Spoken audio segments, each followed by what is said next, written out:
Highly sensitive people often hear things like, "You are too sensitive." "Stop taking everything to heart." Or my favorite, "You should really toughen up." The fundamental message is clear. To be highly sensitive is to be highly flawed. I used to agree with that. I always thought I should come with some sort of warning sign or disclaimer, "Careful, highly sensitive." Now, let me share with you a few of the perks of being a highly sensitive person. For one, I have an intensely overactive mind, which means it's impossible to switch off. I often wondered, what good could it possibly do me to be this way? Well, the gifts of sensitivity slowly crept up on me, so that I have a strong intuition that guides me like an infallible GPS. It was only at the age of 25 that I came across a book that changed my life. The Highly Sensitive Person by Dr. Elaine Aron. I could finally put a name to my overwhelmingly technicolor experience of life. And it gave me hope that there were others like me. In this book, she describes highly sensitive people, or in short, HSPs, as people who have a genetic trait of sensory processing sensitivity. That's quite a mouthful. And surprisingly, 15 to 20% of the population is HSP. Now, she uses the wonderful acronym DOES to summarize the core traits of HSPs.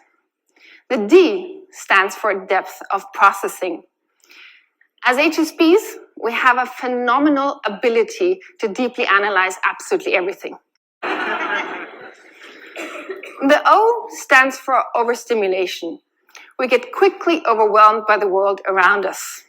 Now, I'm Bavarian and I love our Oktoberfest, but I actually have to leave after an hour because I get completely overpowered by the mix of roast chicken smells with candy floss and the cacophony of songs and the massive crowds. It is too much for my senses. The E stands for empathy. HSPs feel what others feel. It's like that old Hebrew saying, when one cries, the other tastes salt. Lastly, the S stands for awareness of subtleties. HSPs are like a finely tuned sensor. They can pick up on the minutest things. Unfortunately, that means that they are also the kind of people that will wake you up at 3 a.m. to tell you that they hear a tap dripping in the kitchen 2 floors down. As you can see, being an HSP is about far more than emotional reactivity. I would like to address the 2 big elephants in the room when it comes to HSP stereotypes. The first assumption is that HSPs must simply be undercover introverts that wanted a fancier name. The fact of the matter is, 30% of HSPs are actually extroverts, which means we cannot park them in the convenient quiet wallflower category. HSPs come in many shades of pastel. Secondly, because of the supposed femininity of HSP traits, many assume that HSPs are women. May come as a surprise that 50% of HSPs are in fact men. In our society, men are not supposed to be sensitive, but aggressive and competitive. Sadly, the notion that men can be both sensitive and strong is still too much of an alien concept. Now, it is a good time to tell you that I don't think HSPs are better or worse than anyone else. They are simply different. I would also like to point out, despite the rumors, that they are not members of the special Snowflake Society. And also, HSPs don't have a secret handshake to identify each other either. HSPs are like everyone else, except that they experience the world in a more vivid way. And if you think that all HSPs are alike, that's not true. No 2 HSPs are the same. Every HSP has their own unique sensitive fingerprint, alongside other identity markers like gender, ethnicity, and cultural and personal background.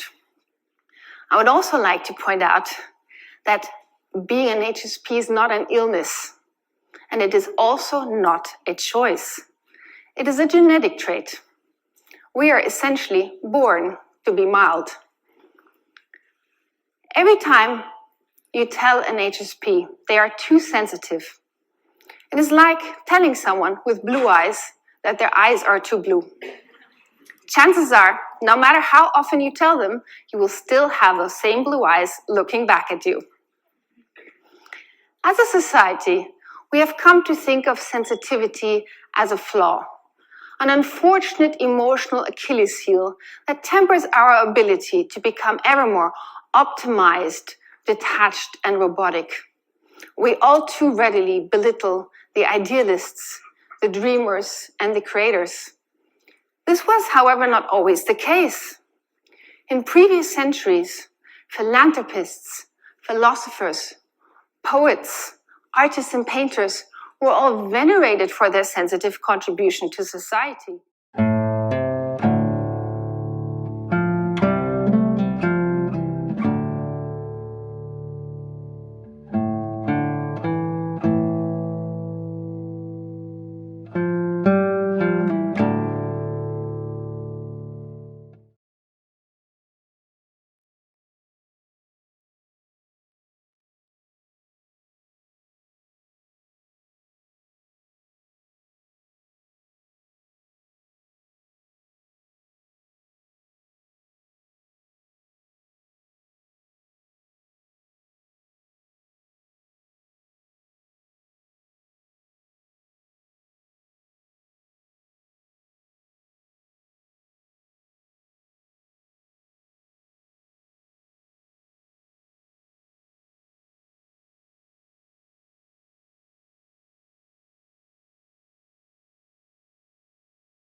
First.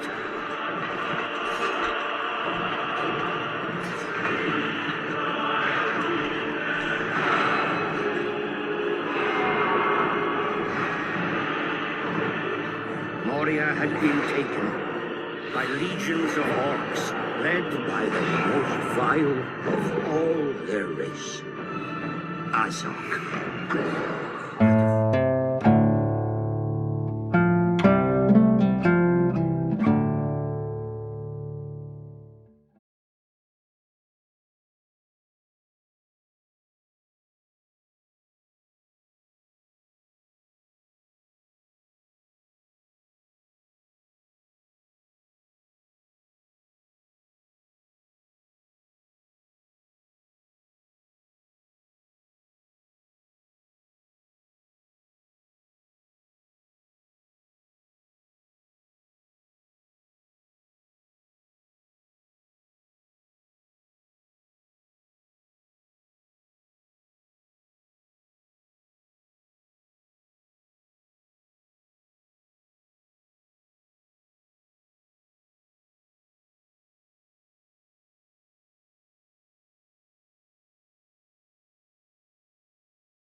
The most common times people experience it are when they first try to move, or when they're going through transitions, like through doorways, onto elevators, maybe from one ground to the next, or when they're turning around or encountering unexpected stimuli, like coming upon someone.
Come on, buddy. Scoot.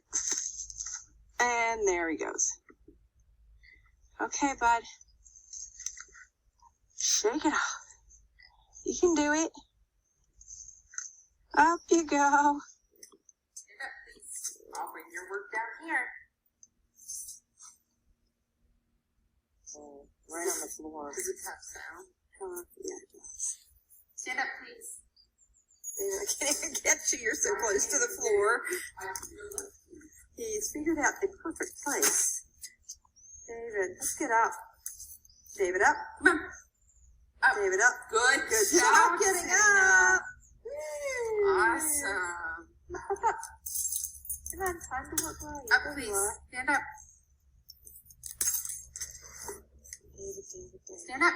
Up. 1, 2. Good job. Let's go. 3. Almost had him. David, up. 1. Come on. Stand up, please. 2. Come on. 3. 4. It's uncomfortable. 5. 6. Come on, David. Up. 7. Come on. Good job. Let's go. 8. Good Good. job, David. 9. Come on. Let's go. We're going to go in the car. Come Let's on. go. Earning car, David. Stand up, please. Earning car. Come on. Up. 1. Come on. Up. David, come on. Up. Hey, I'm just trying to get your attention. Come on. Up. Yikes.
If you watch that animal after he finishes convulsing, you'll see, because he's aware of the fact that we're all around him, and it's a very stressful experience for an animal like a polar bear. And after he settles down, and then he'll start doing a couple of deep breaths, and then he'll breathe really nicely, and it'll now go, here he goes.